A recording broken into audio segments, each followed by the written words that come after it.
Bismillahirrahmanirrahim. Anigoo ah maamulaha iskuulka Albasir School iyo kana wakiila ardayda iyo maamulka qaybihiisa kala duwan iyo guddiga iskuulka iyo shaqaalaha waxaan mahad weyn u celinaynaa Ilaahay subhanahu wa ta'ala noo suurtageli maanta inayna soo booqdaan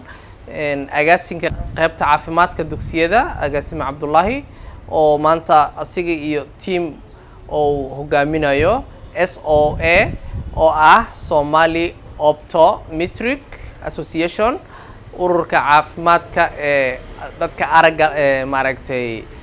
indhaha qaabishan ma sha Allah aad iyo aad ugu mahad celinaynaa operationkii iyo checkingkii maaragtay dadka operationka gali karo iyo dadkii maaragtay caafimaad ahaan loo daaweeyo mudan iyo ardaydii oo kiyaalaha u baahan iyo wax walba maaragtay u baahan yihiin dhinaca maaragtay neerbaha ma sha Allah waan ugu mahad celinaynaa waan rajaynaynaa insha Allah na soo booqdaan mar walba misana ay wixii hadartan checkingkii iyo wixii ay sameeyay operationkii inay procedure ku sameeyaan ay la socdaan misana ay feedback-gooda ay soo gaarsiiyaan insha Allah iyagoo kaashanaya maamulka gobolka Banaadir oo mar walba naga garab taagan dhinaca maaragtay gunnada iyo dhaqaalaha shaqaalaha iyo mar walba aad iyo aad ugu faraxsanahay maanta maamulka gobolka in uu dhinacii caafimaadkana uu ku soo darsoomo ما شاء الله أقسم عبد الله جرو جوجا نيلنا إن شاء الله هذه تيم كاجبا